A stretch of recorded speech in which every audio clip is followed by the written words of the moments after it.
આપણે જે ઘરે જમણવાર રાખેલું છે દોસ્તો, બધા આપણા ભાણેજ વહુ બધા આપણા નિયાણાઓને બેનોને બધાને આપણે જમવાનું કરેલું છે, દીકરીઓને જમાઈને. હવે આજે આપણે જે આપણું જમણવાર છે દોસ્તો, તો હું તમને જમણવાર આજનું દેખાડું કે આજે પપ્પાની પુણ્યતિથિ નિમિત્તે આપણે ઘરે સરસ મજાનું જમણવાર રાખ્યું છે. પૂરી છે, પછી આપણે ઢોકળા છે, ભાત, પછી આપણે જે બાસુંદી, પછી બટેકાનું શાક છે, દાળ છે દોસ્તો, ઠંડી સરસ મજાની છાશ છે, તેમજ આપણે ઢોકળા સાથે લીલી ચટણી છે દોસ્તો. તો આજે આપણા બધાને નિયાણાઓને આપણા બેનું દીકરીને આજે આપણા જમવાનું આપણા ઘરે કરેલ છે દોસ્તો.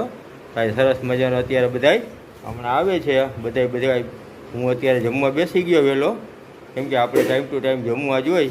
બધા આવે હમણાં બાજુના રૂમમાં છે, એટલે બધા જમવા બેસે એટલે બધાને હું સરસ મજાનો વિડીયો આપણે બનાવીને દેખાડીશ દોસ્તો. આજે આપણા ઘરે બધા સગા સંબંધી બેનું દીકરી બધી આવી અને આજે આપણા ઘરે જમી અને સાંજે પછી બધાને આપણે એમના ઘરે પાછા મોકલતી. ઠીક છે દોસ્તો, તો હું જમી લઉં, જમીને પાછા આપણે મળીએ.